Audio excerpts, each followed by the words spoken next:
awesome, and they light up and have a little kind of pirouette. Otto Porter Jr., born June 3rd, 1993. Today's feature is the recently retired former third overall pick in the 2013 NBA draft, taken before the Rookie of the Year and 2 All-Stars, likely to be named Hall of Famers somewhere down the road. He played 10 years in the NBA for 5 different teams and has never averaged at least 15 points per game and no All-Star appearances. His career was plagued with injuries, only playing 70 games 4 times and 80 just once. Still, in 2017, he signed one of the more favorable contracts in the history of the NBA when the Wizards matched an offer from the Brooklyn Nets for 4 years, $106+ million. Or was it one of the worst, seeing as less than 18 months later, Otto Porter Jr. was no longer providing his services for the Wizards, traded to Chicago after a down year where the whole team underachieved. Depending on who you ask, either could be the case.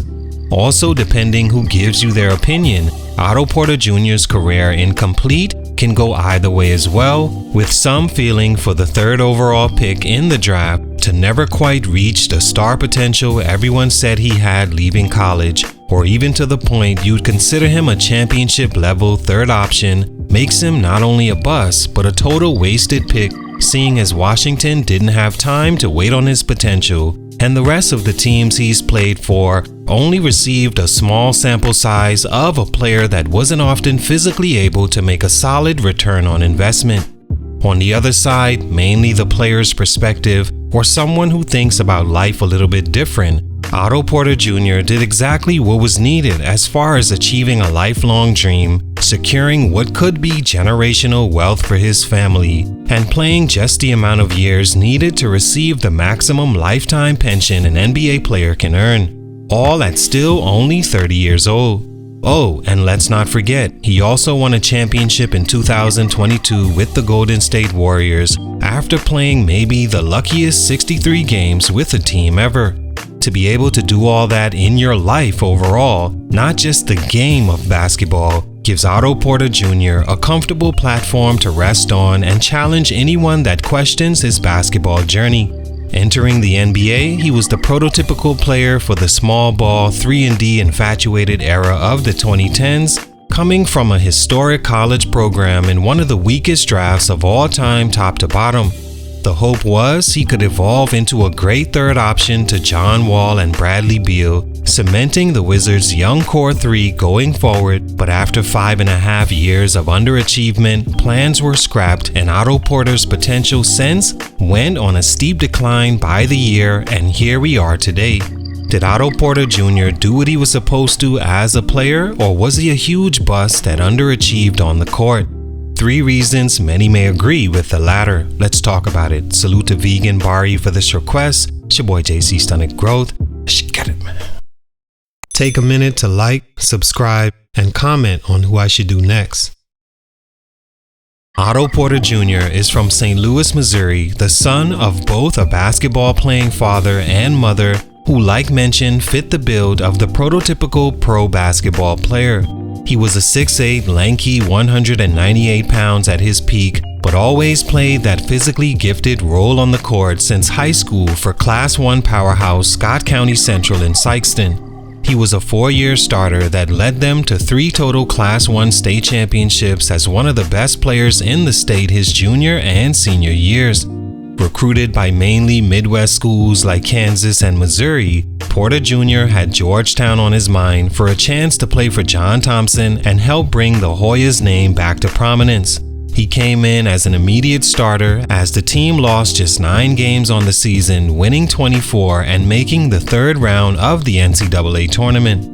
His sophomore year, he became the team leader, although the talent at Georgetown wasn't surrounding him, and they lost their first game of the tournament. Porter Jr. averaged over 16, 7, and shot 42% from 3 in over 3 attempts per game. As a star player, he rarely turned the ball over, and by then was not only physically meeting the marks, but on paper he was as well.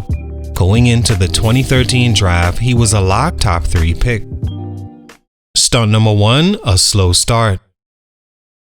When the Wizards took Porter Jr. 3rd overall, he hadn't worked out for any other teams except Cleveland, Orlando, and Washington, who had those top 3 picks. He was highly regarded even though athletically, he wasn't an explosive prospect seen to one day become a star in the league. But what he was and what made the Wizards intrigued was his fit with their current core of Wall and Beal, who they wanted to build around for years to come. He was also from Georgetown, so that made it easier to seal the deal on the team's future Big Three going forward. Unlike Beal or Wall, Otto was great size and had the defensive capabilities potential-wise to match up with all the tough superstar players on the opposite side, and his 42% shooting in college suggested he'd be a great fit for the attacking John Wall, who loved being a passer, and Bradley Beal, whose constant drives could use a bailout pass to the corner if need be to a capable shooter. But right away, Porter Jr.'s career got off to a slow start, injuring his hip and having to miss his first training camp. After missing 18 games, he made his debut in December 2013, scoring 0 points, a turnover, and missing his only 3-point attempt. If these were signs to come, it was of either an injury-plagued career or one of gross underachievement. It took Otto till his 3rd season to become a full-time starter in 2015-16, and a year later, he was top 4 in most improved player votes, receiving a huge contract from the team to keep him in the fold. The Wizards in his first 2 seasons had been eliminated in the 2nd round twice and missed the playoffs 1 time. By the 2017-18 season, Otto Porter Jr. was enjoying a career year of 14 points per game and nearly 44% from 3 after his big contract, yet still it wasn't enough to push the limping Wizards past the 1st round. The next year, John Wall goes down early with a season-ending heel injury, making it time to take stock of Otto's progress. The team felt he was developing slower than hoped, and now without Wall for extended time, it might be best to break up the core and see what they could get for Otto Porter Jr. He was traded to the Bulls months later, early 2019. His skills didn't develop in time for the team to be convinced to keep them together. Stunt number 2, didn't have go-to talent. When all else failed, Michael Jordan used his skills and athleticism. When all else failed, Carmelo Anthony used his post and mid-range game. 2 former 3rd overall picks themselves that became superstars because they had go-to talents to do so. 3rd pick Otto Porter Jr.'s potential suffered because he didn't have a go-to skill that could be dominant in the NBA, and the thing is, the Wizards knew it before they drafted him. They didn't draft Otto Porter in the same 3rd overall spot that produced the greatest player of all time to become a star. Instead, a 3rd option. The Wizards knew Porter Jr. wasn't athletic nor skilled enough on offense to become a superstar, and that's exactly what they wanted. They didn't feel they needed another star player outside Wall and Beal, who would be another personality they would have to cater to.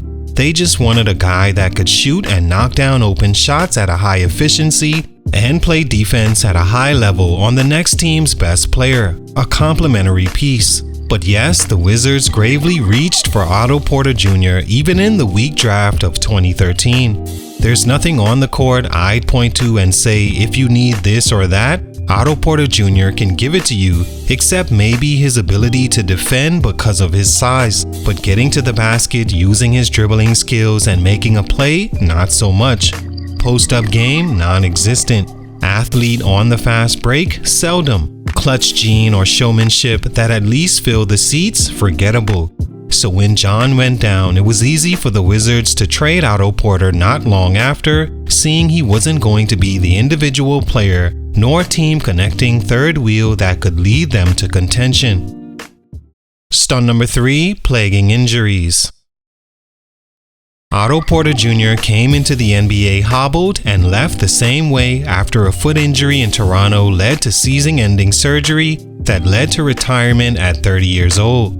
After his first season, Porter Jr. enjoyed a quick 4 years before his body constantly gave up on him and didn't allow him to meet expectations for his respective teams.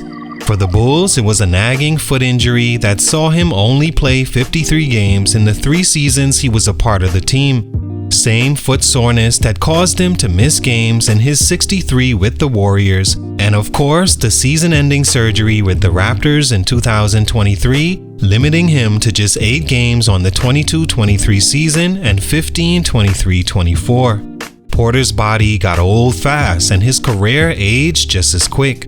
For 4 years, he didn't average at least 10 points per game toward the end of his career, although he did shoot well, which is why teams kept him around. But the injuries were too much.